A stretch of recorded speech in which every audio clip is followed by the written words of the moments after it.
नमस्कार, न्यूज की पाठशाला में आप सभी का स्वागत है। मैं हूं सुशांत सिन्हा। ये वो पाठशाला है जहां सबकी क्लास लगती है। खबर का हर चैप्टर विस्तार से खोलता हूं ताकि आप उस खबर के मास्टर होके निकलें। ये न्यूज का इकलौता फैमिली शो है क्योंकि खबर उस अंदाज में है कि आपको क्या, आपके बच्चों को भी समझ में आएगी। तो शुरू करते हैं आज की पाठशाला।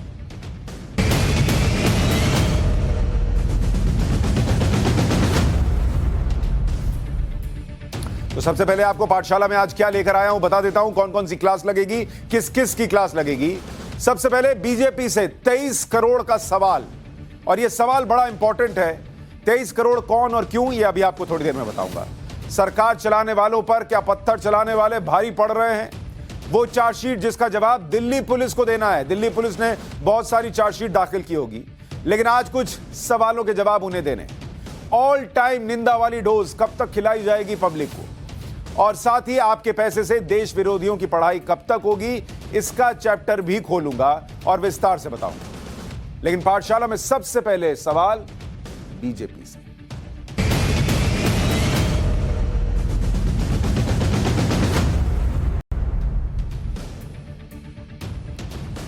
आज बीजेपी से एक सवाल है, और वो सवाल है 23 करोड़ का।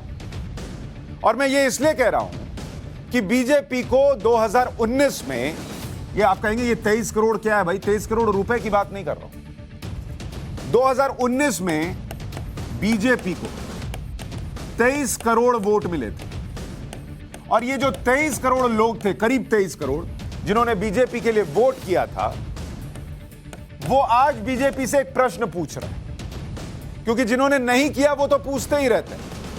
जिन्होंने बीजेपी पर भरोसा जताया, जिन्हें लगा कि हां इनकी सरकार बननी चाहिए, वो आज कुछ पूछ रहे हैं। और इसलिए पूछ रहे हैं कि आपके पास मेजॉरिटी की कोई कमी नहीं है। लोकसभा में आपके 301 सांसद हैं, राज्यसभा में आप इतिहास रच रहे हैं 100 सांसद के साथ, और देश में जो विधायक हैं आपके, अलग अलग राज्यों को मिला लीजिए तो विधायकों की संख्या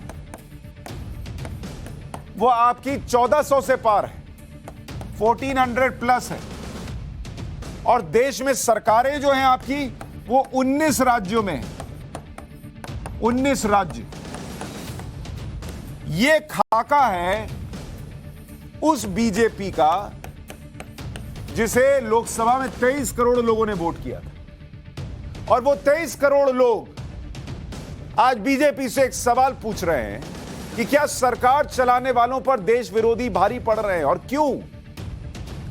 क्योंकि आप ये नहीं होने देंगे। यही आपने भरोसा दिलाया था ना लोगों को कि हमको वोट करो, हम बदल देंगे, हम कमजोर नहीं हैं, हम मजबूत सरकार देंगे। 26 जनवरी 2021 को लाल किले की हिंसा को याद कीजिए, उसकी तस्वीरें देखिए। यह तस्वीर आज भी देश भूला नहीं, और बीजेपी से पूछता है कि देश के इतिहास में ऐसी तस्वीर शायद ही देखने को मिली हो। लेकिन इसके बाद क्या हुआ? देश सोचता रहा कि कुछ ऐसा होगा कि नजीर पेश होगी कि पुलिस पर ट्रैक्टर चढ़ाने वाले, लाल किले पर हमला कर देने वाले, पुलिस गड्ढे में कूद कूद के जान बचाए ऐसी तस्वीरें देने वाले इन लोगों पर कुछ ऐसा होगा कि हमेशा के लिए मिसाल पेश होगी। कुछ नहीं हुआ। आप बंगाल की राजनीतिक हिंसा याद कीजिए। लोगों ने बीजेपी के लिए वोट किया, और जब उसके बाद नतीजे आए और हिंसा हुई तो बीजेपी वहां से नदारद हो गई। लोग सोचते रहे कि अरे हमसे तो कहा था कि बिना डरे जय श्री राम बोलो, किसी को दिक्कत भी होगी तो हम देख लेंगे। तब कहां चले गए थे आप लोग? सीए एनआरसी का प्रोटेस्ट हुआ, जहांगीरपुरी मेट्रो के पास हिंसा हुई थी, वो तस्वीर कोई भूला है क्या? और फिर जहांगीरपुरी में आज हिंसा हो गई 2 दिन पहले। बीजेपी से प्रश्न यह है कि हर बार ऐसी तस्वीरें आएंगी, और आपकी तरफ जिन्होंने आपको वोट किया वो टकटकी लगाकर देखते हैं कि कुछ ऐसा बड़ा होगा कि शायद ये कभी ना हो। एक और घटना हो जाती है और आप हर बार बस ये बताते देखो ये खराब है, वो खराब है। अरे सब खराब है, इसलिए तो उन्होंने आपको वोट दिया।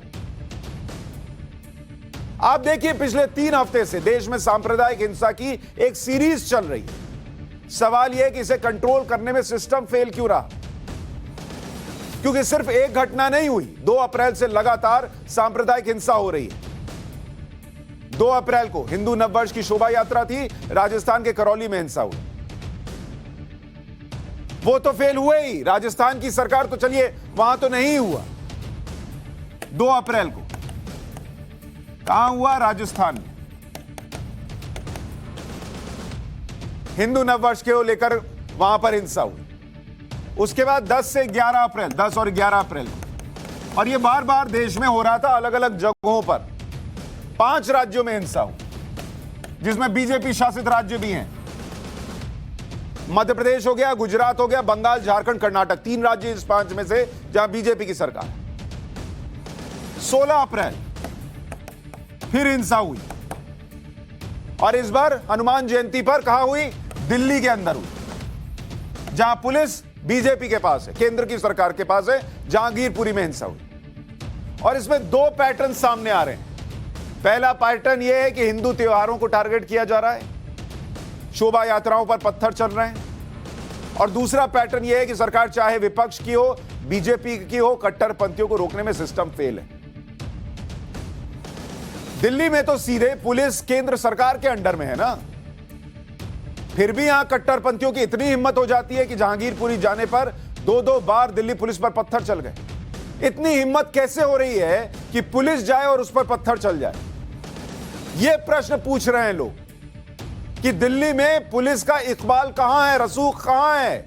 और यह इसलिए हो रहा है क्योंकि आपने पहले कोई ऐसा काम नहीं किया, ऐसी कार्रवाई नहीं की कि लोग 10 बार सोचे पुलिस पर पत्थर चलाने से पहले। जब उस दिन किसान आंदोलन के दिन पुलिस पर ट्रैक्टर चढ़ाया जा रहा था, उसके बाद कुछ ऐसी नजीर पेश होती तो यह नहीं होता। दिल्ली दंगों के वक्त जो हुआ उसके बाद कुछ होता तो नहीं होता, लेकिन हुआ ही नहीं। सब हल्के में लेने लगे, अरे दिल्ली पुलिस से क्या डरना, दिल्ली पुलिस का क्या खौफ होना। दिल्ली पुलिस आज आरोपी सोनू चिकना की तलाश में उसके घर पहुंची।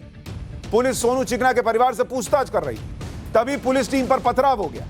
पुलिस से तो बड़े बड़े अपराधी कांपते हैं ना। यहां आरोपियों की इतनी हिम्मत बढ़ी हुई है दिल्ली में कि पुलिस को ही पत्थर मार रहे हैं। आरोपियों में दिल्ली पुलिस का कोई खौफ नहीं है, और इसी वजह से जहांगीरपुरी हिंसा का मुख्य आरोपी अंसार पुष्पा बन रहा है। उसकी तस्वीर देखिए, यूं पुष्पा वाला एंगल कर रहा है।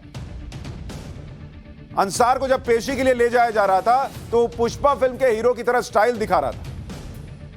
वो इसलिए स्टाइल दिखा रहा था क्योंकि आपने उसकी स्टाइल निकाली नहीं। वो इसलिए पुष्पा बन रहा था कि उसको विश्वास है कि मेरा फ्लावर नहीं बना दिया जाएगा। जब आरोपियों के ऐसे तेवर हैं तो सोच लीजिए कि इन्हें कानून का क्या खौफ होगा, और यह खौफ क्यों नहीं है। आज यह प्रश्न बीजेपी को जवाब देना होगा इस प्रश्न का। दिल्ली पुलिस आपके अंडर आती है, दिल्ली पुलिस का खौफ क्यों नहीं है? यही दिल्ली से लगे हुए नोएडा में तो बड़ा खौफ है। आज मैं आपको एक किस्सा बताता हूं। जिम में 2 लोग बात कर रहे थे। किसी ने कहा अरे यहां भी जहांगीरपुरी बन सकता है क्या? दूसरे ने क्या पलट के जवाब दिया पता है? अरे ये नोएडा है, यहां ये सब नहीं होता है। योगी जी का खौफ चलता है, यूपी पुलिस का खौफ चलता है। और सोचिए दिल्ली की हालत ये है कि दिल्ली पुलिस का कोई खौफ ही नहीं है। क्यों खौफ नहीं है आपको पता है? मैं आपको वजह बताता हूं। दिल्ली में फरवरी 2020 में सीए एनआरसी के प्रदर्शन के दौरान दंगे भड़के थे। उस दंगे के बाद क्या हुआ है आपको पता है? 2 साल हो गए उस दंगे को। जो दिल्ली दंगा हुआ था, और ये पार्ट 1 लिख रहा हूं, जो पहली बार में हुआ था जब ट्रंप आए थे। 2 साल हो गए, 2 साल बीत गए इस दंगे को। इसमें कार्रवाई क्या हुई आपको पता है? 2456 लोग गिरफ्तार हुए, अरेस्ट हुए। ठीक है, देखने में लगता है अरे बाप रे इतने लोग अरेस्ट हो गए, लेकिन 2 साल बाद दोषी कितने साबित हुए आपको पता है?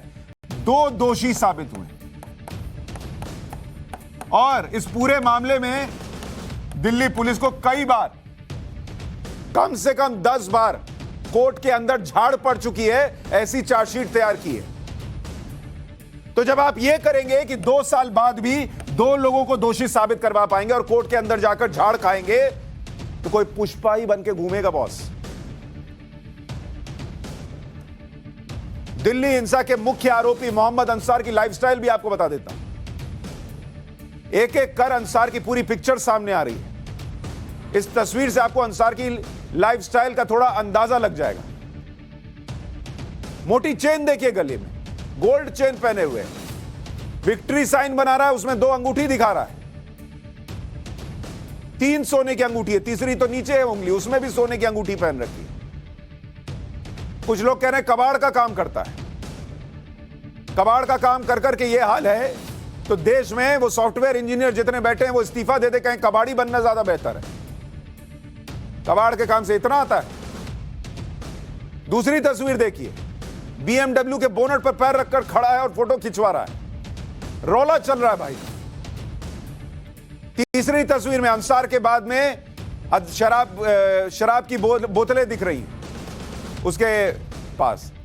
यह बेडरूम की तस्वीर है, बेड पर बड़ी संख्या में शराब की बोतलें पड़ी हुई। यह लाइफस्टाइल है। उसका बैकग्राउंड क्या है? कबाड़ी का काम करता है और कबाड़ी के काम के आड़ में सट्टेबाजी भी करता है।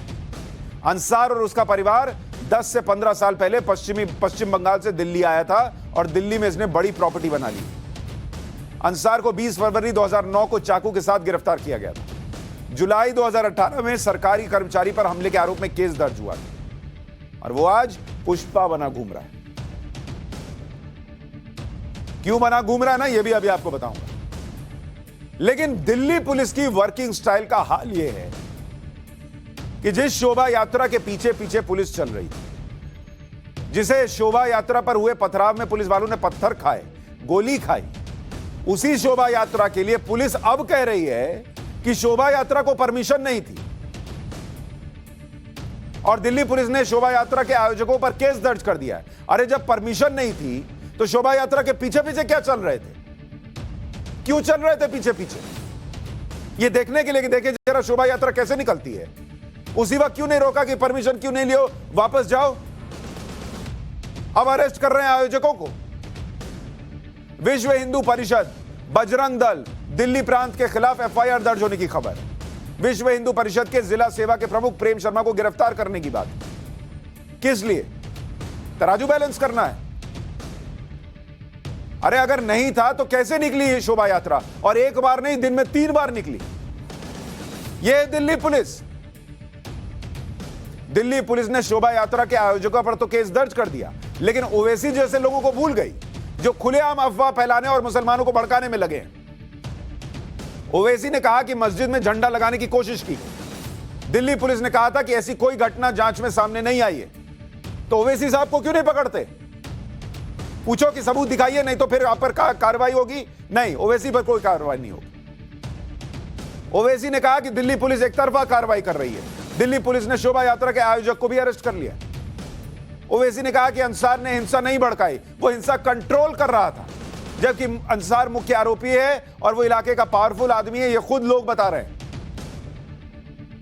टाइम्स नाउ नव भारत ने उससे बात करने की कोशिश की, उसने भी इनकार नहीं किया कि मैंने ऐसा नहीं किया।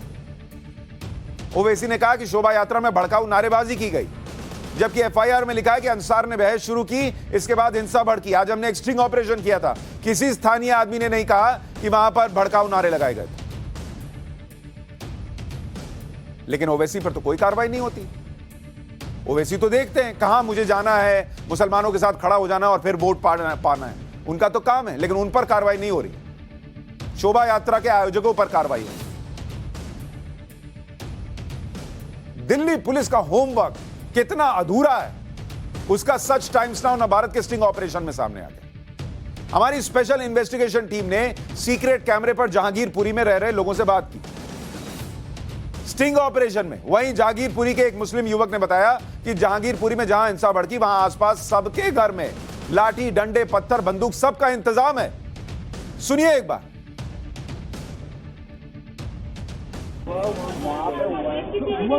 ये लोग शुरू से बदमाशी करते जा रहे होंगे, तभी हुआ होगा।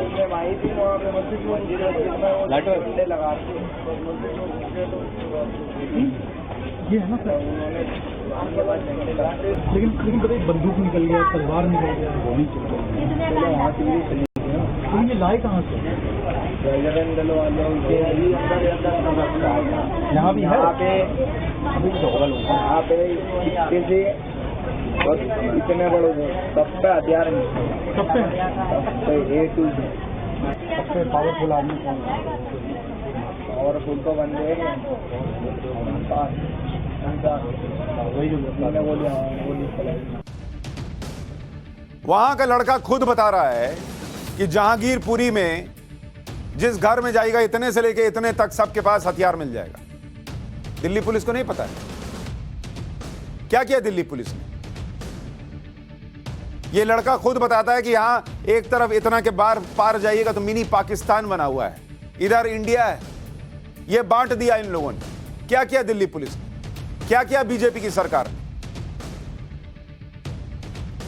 दिल्ली के जहांगीरपुरी में जहां हिंसा भड़की वहां की हालत यह है कि वहां किसी को पुलिस का डर ही नहीं है। आम आदमी पार्टी की पार्षद पूनम बागड़ी के पति अश्विनी बागड़ी ने खुफिया कैमरे पर बताया कि जहांगीरपुरी क्राइम का मिनी इंडिया बन चुका है। सुनिए। ये जो रैली निकाल रहे थे, नारा लगा रहे थे, इनके पास फुटेज में तो दिख रहा है कि हॉकी स्टिक डंडा है, लेकिन इधर से जब अटैक शुरू हुआ तो फिर अचानक 5 मिनट में इतना तलवार, बंदूक, इतने सारे पत्थर, शीशे की बोतलें, तो मैंने आपको क्या बताया, इतनी जल्दी। मैंने क्या बताया, यहाँ अभी पुलिस हमारे घर से चले, मेरे से पुलिस ने इसलिए लौटाती है कि मैं कहता था सारी मीडिया खड़ी करके भी दूंगा तो यहाँ पर ट्रक भरकर समय नहीं मिल जाएगी। यहाँ पर SHO कहाँ टिप्पा है, जब जिसके पीछे पड़े हैं वो जेल गया। पहले SHO कितने समय को गांधी के अंदर जेल गया है, नोटों की बोरी को यहाँ से पकड़ी गई। तो क्राइम का मिनी इंडिया है, इससे बड़े क्रिमिनल्स यहाँ है नहीं, रिकॉर्ड निकाल के।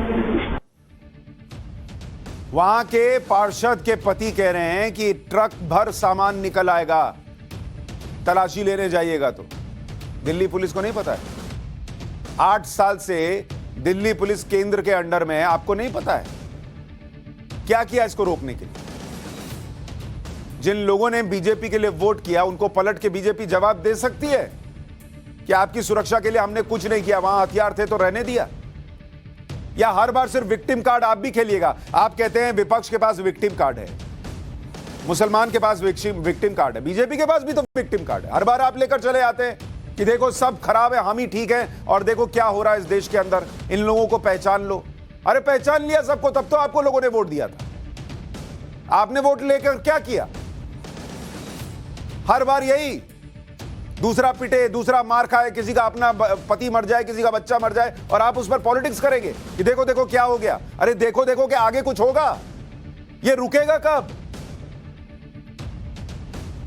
बंगाल में ऐसे ही लोगों को छोड़ दिया था। जहांगीरपुरी में बड़ी संख्या में अवैध बांग्लादेशी और रोहिंग्या रह रहे। जांच की एक थ्योरी में उनका हाथ बताया जाता है कि यहां जो जांच चल रही है उसमें ढूंढा जा रहा है कि वो लोग भी तो नहीं शामिल थे। हमने जो स्टिंग किया उसमें एक मुस्लिम युवक ने बताया कि इस इलाके में हिंदुस्तान और पाकिस्तान दोनों बने हुए। सुनिए एक बार। यहाँ पे बहुत सारे लोग बांग्लादेश में सारी चीजें बांग्लादेश की साइड में आ जाओगे पाकिस्तान और पूरा पहुंच जाओगे। हाँ ऐसा है, इधर आ जाओगे पाकिस्तान की तरफ पहुंच जाओगे। ऐसे बना हुआ है। अब हम जो है, मैं भी एक मोमडन हूँ, मैं कुरैशी हूँ। अब हम वहाँ रहते हैं तो उन लोग का में रहते हैं हिंदुस्तान में। आपको मालूम है क्या? बहुत बढ़िया बात बता रहे हैं। इधर सारे बांग्लादेशी रहते हैं, पाकिस्तान है, हिंदुस्तान है। ये बीच का मेन गेट है, ये बोर्ड रही एक तरह का। ये स्कूल का गेट है, ये बोर्ड रही एक तरीके से। इधर पाकिस्तान, उधर मतलब बांग्लादेशी रहते हैं। वहां के स्थानीय लोग बता रहे हैं कि यहां बांग्लादेशी आकर रह रहे हैं, रोहिंग्याज रह रहे हैं। 2014 से 2022 हो गई, क्यों नहीं निकाला जा सका इनको? क्या किया गया इनको निकालने के लिए? आज कहा जा रहा है बाहरी एंगल ढूंढो। अरे बाहरी एंगल नहीं ढूंढो, बाहरी को ढूंढो और निकालो। कोई सीए और एनआरसी के खिलाफ प्रदर्शन हो जाएगा तो आप हाथ धर के बैठ जाएंगे। लोग पूछ रहे हैं भाई क्या कर रही है बीजेपी की सरकार, कहां है अमित शाह, कहां है गृह मंत्री, क्यों नहीं हो रही कार्रवाई? रैलियों में तो कहा गया था तुरंत होगा। जहांगीरपुरी के जिस सी ब्लॉक कुशल चौक इलाके में हनुमान जयंती की शोभा यात्रा के दौरान हिंसा हुई, उस इलाके का 2020 के दिल्ली दंगों से भी कनेक्शन है।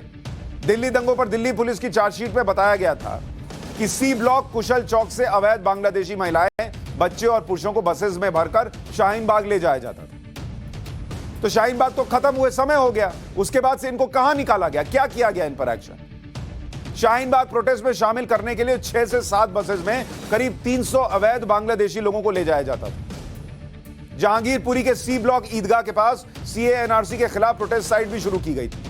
दिल्ली दंगों के दौरान पथराव और दंगा करने के लिए इस इलाके से भी लोग ले गए थे। यह सब तो तभी पता था, कितनों को हटाया वहां से? आपने अपने वोटर को हल्के में ले लिया। आप ये सोचते हैं हर बार आप खुद को पीड़ित बताएंगे कि देखो हम जो हैं, बीजेपी जो है वो हर बार सबसे सही है इसलिए पीड़ित है, इनसे बचना है तो हमको वोट दो। एक बार चलेगा ना सर, 2 बार चलेगा, 3 बार चलेगा। पब्लिक बोलेगी हर बार बचने के नाम पर वोट दें और उसके बाद भी यही पत्थर खाना है तो तुमको क्यों वोट देंगे? जहांगीरपुरी हिंसा के मामले में दिल्ली पुलिस पर कई बड़े सवाल। शोभा यात्रा की परमिशन नहीं थी तो फिर यात्रा क्यों निकलनी थी? पहला प्रश्न कोई दिल्ली पुलिस से पूछेगा? आप ही ना कर रहे हो एफआईआर, कह रहे हो कि यात्रा की परमिशन नहीं थी, तो पीछे पीछे पुलिस कहां जा रही थी, क्या कर रही थी, क्यों नहीं रोका? आरोपियों ने पत्थर, तलवारें, लाठी, बंदूक जमा की थी, यह आपको पता नहीं चला? आईबी किस काम के लिए है इस देश के अंदर? आपको कोई इनपुट ही नहीं मिलता। किसान जो है वो घुस जाने वाले हैं, किसान आंदोलन के नाम पर कुछ लोग घुस जाने वाले हैं लाल किले के अंदर, आपको इनपुट ही नहीं मिलता। यहां लाठी बंदूक घर में जमा हुआ है, हर मोहल्ले के आदमी को पता है, आपके बीट कांस्टेबल को नहीं पता है, पुलिस को नहीं पता है, आईबी को नहीं पता है।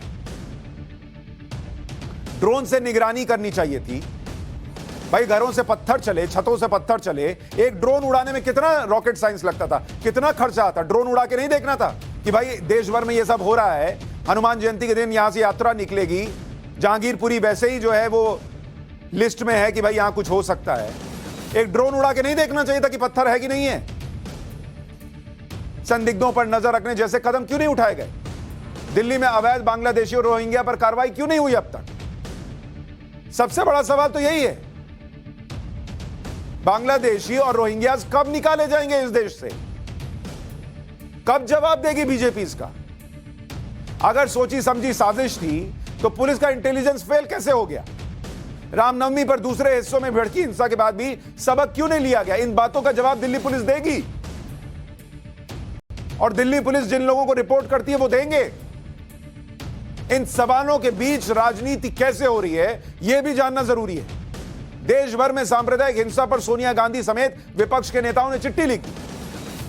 उनसे तो इससे ज्यादा उम्मीद नहीं थी कि वो तो चिट्ठी लिखेंगे ही,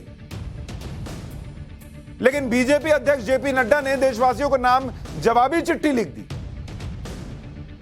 अरे जवाबी चिट्ठी अगली बार, और उस चिट्ठी में भी वही है जो मैं आपको बता रहा था कि आप वोट बैंक पॉलिटिक्स की बात करते वक्त राजस्थान के करौली की घटना को क्यों भूल जाते हैं? आपकी ऐसी क्या मजबूरियां हैं जिनके कारण आपने खामोशी अख्तियार कर ली? इसी तरह 1966 में गोहत्या बैन करने की मांग के साथ हिंदू साधु संसद के बाहर धरने पर बैठे थे, तब प्रधानमंत्री इंदिरा गांधी ने उन पर गोलियां चलवा दी थी।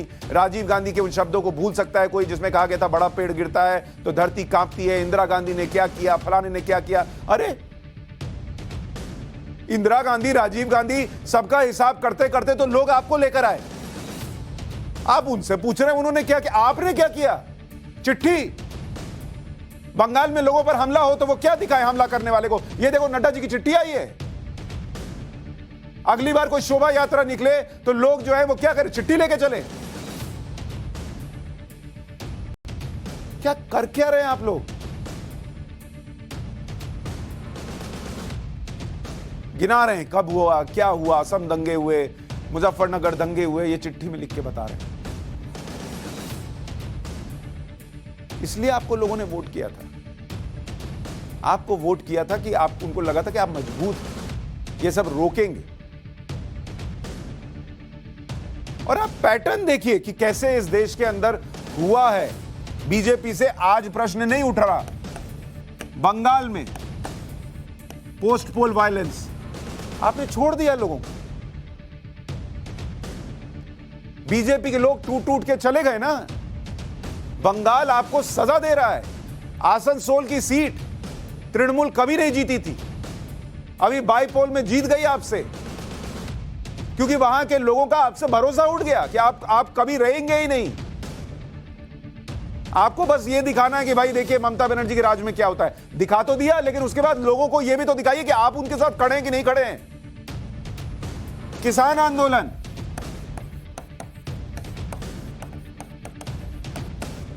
किसान आंदोलन में इतने दिन लोग बैठे रहे। सुप्रीम कोर्ट के अंदर जब रिपोर्ट आई कि देश का ज्यादातर किसान चाहता है कि ये 3 कृषि कानून आए, आपने क्यों नहीं कोर्ट में जाकर बार बार कहा कि रिपोर्ट को सार्वजनिक कीजिए? लाल किले पर जो हुआ, क्या किया आपने उसके बाद? जीरो, कुछ नहीं। शाहीन बाग, छोटे छोटे बच्चे स्कूल बसेस में फंसे रहते थे, 2-2 घंटे 4-4 घंटे के जाम में, चलता रहा आंदोलन के नाम पर। उस वक्त भी मेट्रो स्टेशन यही,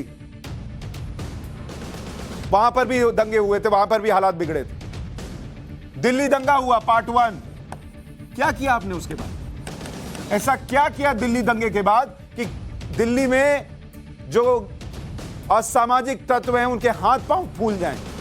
कुछ नहीं। रामनवमी के दिन हिंसा हुई देश के अलग अलग हिस्सों में, क्या किया आपने? कुछ नहीं। और अब जहांगीरपुरी की हिंसा हो गई।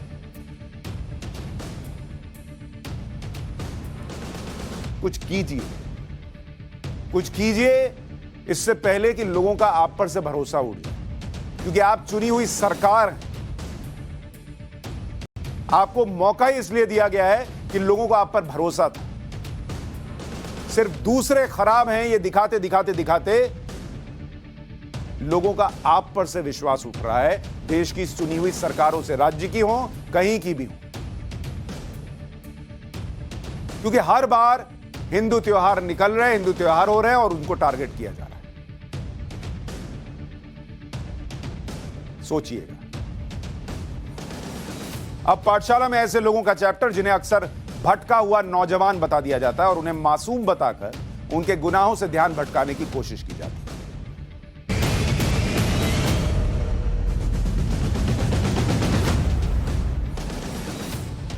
देश के मुसलमानों को भड़काने के मामले में जम्मू कश्मीर से एक ऐसे व्यक्ति को वहां की स्टेट इन्वेस्टिगेशन एजेंसी ने पकड़ा जो कश्मीर यूनिवर्सिटी में पीएचडी कर रहा है। इस पीएचडी स्टूडेंट का नाम अब्दुल आला फाजिली है। इसने एक ऑनलाइन मैगजीन में ऐसा आर्टिकल लिखा जिसमें कश्मीर में अलगाववाद के समर्थन में और देश विरोधी बातें लिखी थी। फाजिली ने यह आर्टिकल 2011 में लिखा था। इसने इस आर्टिकल में जो देश विरोधी बातें लिखी थी उसके मुताबिक कश्मीर में 1947 में 2.5 लाख मुसलमानों की हत्या को भूलेंगे नहीं, 1965 से 1989 के बीच हजारों हत्याओं को नहीं भूलेंगे, 1989 से 2010 के बीच 1 लाख मुसलमानों की हत्या नहीं भूलेंगे। इसने लिखा, हमारी आजादी के सपने का कत्ल नहीं किया जा सकता। कश्मीर में भारत का मनोबल टूट गया है, आत्मविश्वास डगमगा गया है। कश्मीर भारत का अभिन्न अंग है। अब इस दावे पर कोई यकीन नहीं करता। अब्दुल आला फाजली कश्मीर यूनिवर्सिटी से पीएचडी कर रहा है और देश के पैसे से कर रहा है। एक तरफ दिमाग में इतना जहर है और उसको पढ़ने की फंडिंग हमारे आपके टैक्स के पैसे से हो रही। पीएचडी करते हुए जो फेलोशिप मिल रही थी वो कहां, मैं जो पढ़ाई कर रहा है उसमें आप देखिए देश के खिलाफ दिमाग में इतना जहर है और उसको मिल क्या रहा है? यूजीसी जो होता है, यूजीसी की Maulana Azad national fellowship, Maulana Azad fellowship मिल रही है उसको। क्यों भाई, क्यों मिल रही है? तुम्हें इंडिया में भरोसा नहीं? तुम्हारे फेलोशिप का पैसा हम भरेंगे। 5 साल तक इसको, 5 साल तक 30,000 रुपया महीना फेलोशिप मिल रही है, पर मंथ मिल रहा है इसको। क्यों भाई? हाँ, यानी अगर 5 साल में आप देखेंगे तो इसको फेलोशिप के नाम पर 18 लाख रुपए आपके और हमारे टैक्स से मिले हैं। किस बात के लिए? इंडिया को गाली देने के लिए। मार्च 2021 तक यह रकम मिलती रही। BSc, B pharma, M pharma कर चुका है। 18 लाख रुपए मामूली रकम नहीं है। जांच एजेंसी के मुताबिक अब्दुल आला फाजली का आर्टिकल बहुत भड़काऊ है। आर्टिकल में आजादी का बार बार जिक्र किया गया है।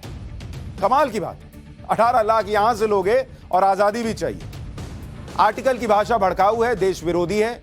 आर्टिकल का मकसद कश्मीर में अशांति फैलाना है। यह आर्टिकल केवल प्रचार के लिए नहीं लगता, पाकिस्तान प्रायोजित अलगाववाद नीति का पक्ष लेता है।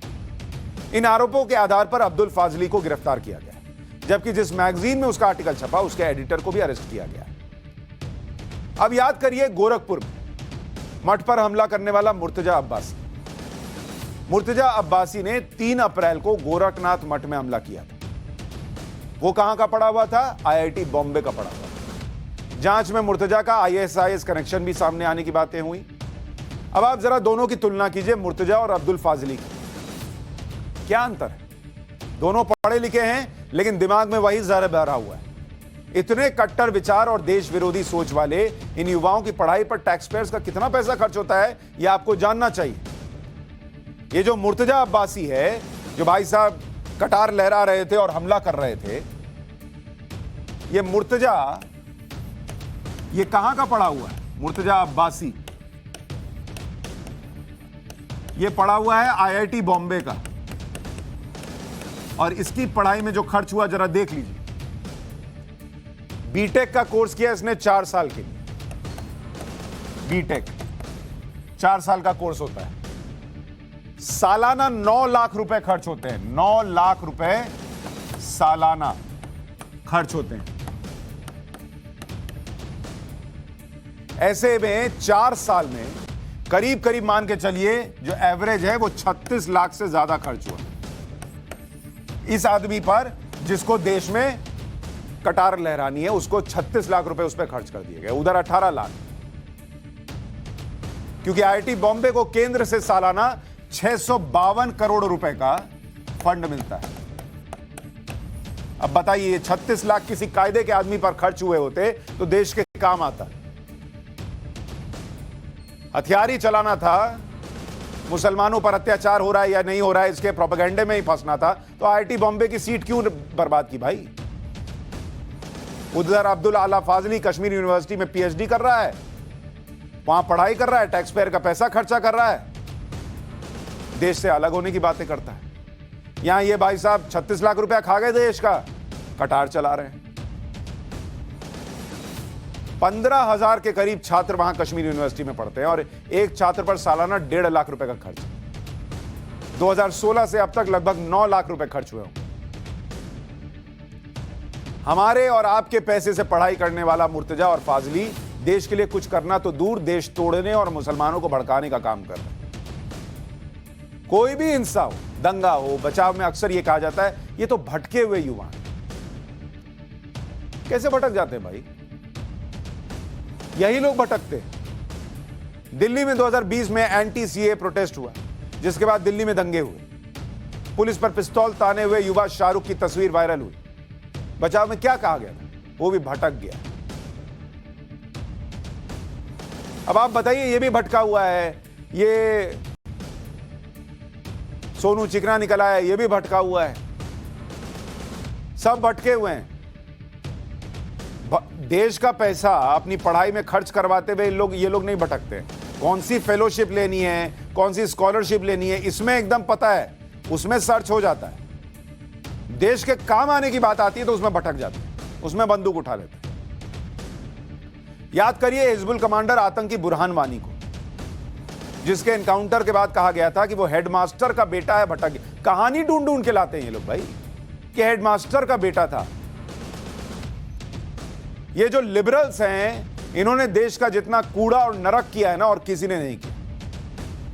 अभी ये जो पुष्पा वाला भाई अंदर गया हुआ है जहांगीरपुरी वाले मामले में, उसके पड़ोसी से किसी तरीके से कुछ लोग जो हैं वो निकलवा के ला रहे हैं। बहुत संत आदमी, ये संत के लक्षण है। पुलिस पकड़ कर ले जा रही है, पुष्पा बन रहा है, ये संत के लक्षण दिख रहे हैं आपको। कोई अच्छे घर का ढंग का आदमी होगा, उसका बुखार छूट जाएगा कि मैं पुलिस कस्टडी में जा रहा हूं। लेकिन मीडिया का एक वर्ग लगा हुआ है कि कैसे हम इसको साबित कर दें कि ये तो संत था, इसको जबरदस्ती पकड़ लिया गया। संत की जरा लाइफस्टाइल देख लीजिए। दिक्कत क्या है, हर बार इन थ्योरीज की पोल भी खुल जाती है, जिसके बाद ये जोड़ दिया जाता है कि मासूम युवा भटक जाते हैं। इतना पैसा कहां से आ रहा है? कोई पूछ रहा है? पड़ोसी में जाके पूछना चाहिए ना भाई कि कबाड़ी का काम करते हो, इतना पैसा कैसे कमाते हो। नहीं, तुरंत शुरू हो जाना, लग जाना है ढकने में। मुर्तजा के मामले में यही हुआ था। कुछ लोगों ने आर्टिकल छापना शुरू किया था, IIT Bombay, x IIT Bombay student जो है वो हमला करता पकड़ा गया। मुर्तजा का नाम भी नहीं लिख रहे, ये प्रोपेगेंडा है। और इससे जितना नुकसान ये लोग पहुंचा रहे हैं, उतना ही नुकसान ऐसी मीडिया पहुंचाती है। पाठशाला में अब इकोनॉमिक्स की क्लास।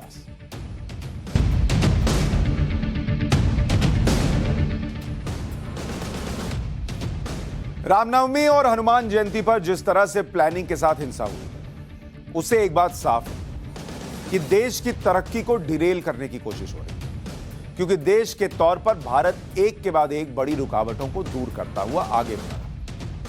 वर्ल्ड बैंक ने एक रिपोर्ट जारी की है और इसमें बड़ी बात कही गई है कि भारत ने न सिर्फ अत्यधिक गरीबी कम की, बल्कि देश के छोटे किसानों की इनकम भी बढ़ाई। अब आप सोचिए, जो मैं आपको पिछली बार बता रहा था कि कैसे जो पूरा ये नैरेटिव है या जिस तरीके से प्रोपेगेंडा हो रहा है कि देश के मुसलमान को भड़काओ, उसकी वजह क्या है? उसकी वजह है कि देश की तरक्की जो है वो इन लोगों को पसंद नहीं आ रही, क्योंकि ये ऊपर की तरफ जा रहा है। और इसमें जो बाहर की ताकतें हैं, उनका भी एजेंडा ये है ना कि जो भारत है, अगर वो तेजी से भागेगा और सुपर पावर बनेगा, जो अमेरिका को आंखें दिखाए, जो दुनिया में अपनी चलाए, किसी की ना सुने, वहां पे फॉरेन रिजर्व जो है वो बढ़ता जाए, उसका एक्सपोर्ट बढ़ता जाए, वो मेड इन इंडिया करके अपने ही हथियार बनाए, ये इंडिया लोगों को बाहर भी पसंद नहीं आ रहा। तो वो क्या कर रहे हैं कि यहां इंडिया के अंदर इस्तेमाल करो लोगों को, और उसमें बहुत सारे लोग हैं जो अपना अपना किरदार निभा रहे हैं। लेकिन वर्ल्ड बैंक की रिपोर्ट में कहा गया है, जो मैं आपको बता रहा था, कि वर्ल्ड बैंक की रिपोर्ट कहती है कि 2011 से 2019 के बीच, 2011 से 2019 के बीच जो भारत में अत्यधिक गरीबी में कमी आई है, वो 2011 में कितनी थी अत्यधिक गरीबी? वो थी 22.5% पर, 22.5%। ये अत्यधिक गरीबी मतलब बहुत ज्यादा गरीबों की जो संख्या थी वो 22.5% थी साल 2011 में, एक्सट्रीम पॉवर्टी जिसको कहते हैं। और 2019 में ये घटकर हो गई है 10.2%, यानी देश में गरीबों की संख्या घटी है। अब यही बात कुछ लोगों को पसंद नहीं आ रही, तो क्या करो, हिंदू मुसलमान कराओ, लड़ा दो उनको। वर्ल्ड बैंक ने आईएमएफ के वर्किंग पेपर से यह रिपोर्ट तैयार की है, जिसके मुताबिक यह कहा जा रहा है कि 2011 से 2019 के बीच भारत में अत्यधिक गरीबी में कमी आई। 8 साल में अत्यधिक गरीबी में 12.5% के आसपास, 12.3% के आसपास कमी आई। शहरों की तुलना में ग्रामीण क्षेत्रों में गरीबी में ज्यादा कमी आई है, यानी वहां लोग गरीबी रेखा से बाहर आ रहे हैं, ऊपर आ रहे हैं। ग्रामीण इलाकों में 2011 में 26.3% अत्यधिक गरीबी थी, जो कि 2019 में 11.6% रह गई है। तो गांव में लोगों का जीवन जो है वो बेहतर हुआ। वर्ल्ड बैंक की रिपोर्ट यह भी बता रही है कि भारत के किसानों की आय बढ़ी है। अब आप सोचिए, देश में किसान आंदोलन चल रहा है, कमाल की बात है, किसान आंदोलन चल रहा है, सरकार कह रही है कि हम किसानों की जिंदगी नहीं, आप नहीं सुधारिए, हमको वैसे ही रहना है पुराने जैसे। और रिपोर्ट कहती है कि 2013 से 2019 के बीच, ये आपको किसान का बता रहा हूं, देश के किसान, छोटे किसानों की आय, जो छोटे किसान हैं, उनकी आय में इजाफा हुआ, 10% आय बढ़ी है, 10% इंक्रीज हुई है आय। और जो बड़े किसान हैं, उनकी आय में जो इजाफा हुआ है वो हुआ है 2% का। मतलब जिनको ज्यादा जरूरत थी, उनकी आय में 10% का इजाफा हुआ। गरीब बेहतर स्थिति में आ रहा है, किसान बेहतर स्थिति में आ रहा है, और ये कुछ लोगों को पसंद नहीं आ रही बात। गरीबों और किसानों के लिए प्रधानमंत्री मोदी कौन कौन सी योजनाएं चला रहे हैं। एक किसान सम्मान निधि योजना है। तो किसान सम्मान निधि योजना के तहत आपको याद होगा कि किसान सम्मान निधि KSN जिसको कहते हैं, 6,000 रुपया सालाना दिया जाता है। ये किसानों को मिल रहा है, और इसके लाभार्थी जो हैं वो 10 करोड़ लाभार्थी हैं। ये 10 करोड़ लाभार्थी इसके हैं। इसके अलावा प्रधानमंत्री फसल बीमा योजना, प्रधानमंत्री फसल बीमा योजना, ये किसानों के लिए ही है, और इसमें 29 करोड़ लाभार्थी हैं, 29 करोड़ लाभार्थी हैं। किसान क्रेडिट कार्ड योजना KCC, इसके 3 करोड़ लाभार्थी हैं। तो जिस देश में जिस सरकार को किसान विरोधी बताया जाता है वहां ये हो रहा है। PM किसान मानधन योजना, इसमें छोटे किसानों के लिए योजना है, 21 लाख लाभार्थी इसका है, और इसीलिए छोटे किसानों की आय अभी आप देख रहे थे ना 10% बढ़ी है। किसानों के लिए मोदी सरकार 43 से ज्यादा, 43 से ज्यादा महत्वपूर्ण योजनाएं चला रही है, जिनका फायदा किसानों को मिल रहा है, और इसीलिए रिपोर्ट में दिख रहा है कि किसान जो है उसकी जिंदगी बेहतर हुई है, गरीब जो है वो ऊपर आया है, उसकी जिंदगी बेहतर हुई। अच्छा, गरीबों के लिए क्या चल रहा है? एक तो गरीबों के लिए चल रहा है अन्न योजना, प्रधानमंत्री PM अन्न योजना, और इसकी तारीफ अभी हाल में IMF ने भी की थी।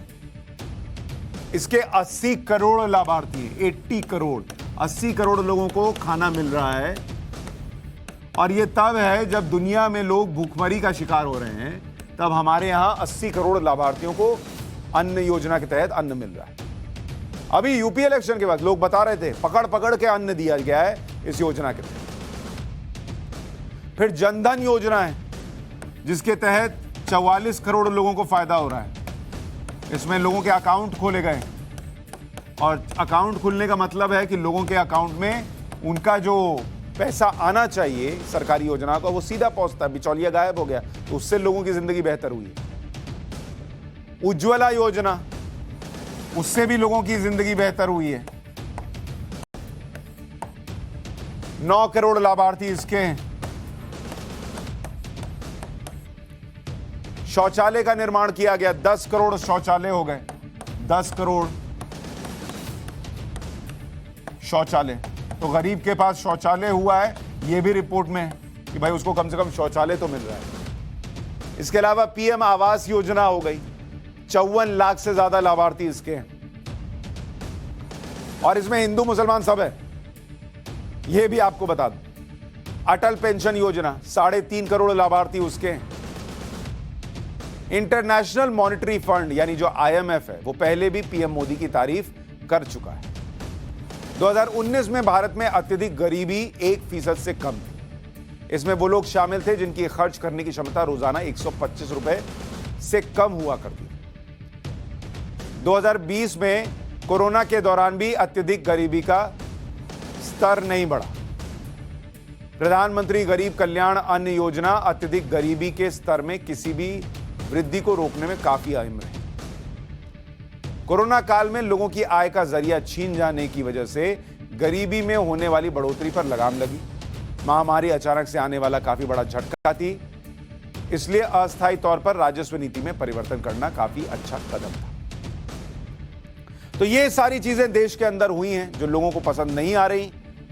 तो फिर कहीं पत्थर चल रहे हैं, कहीं पेट्रोल बम चल रहा है, लेकिन जो सरकार है उसी को ये देखना होगा कि जिन्हें ये पसंद नहीं आ रहा, उनसे ज्यादा जरूरी है उनको बचाना जिन्हें ये पसंद आ रहा है। पाठशाला में आज के लिए इतना है।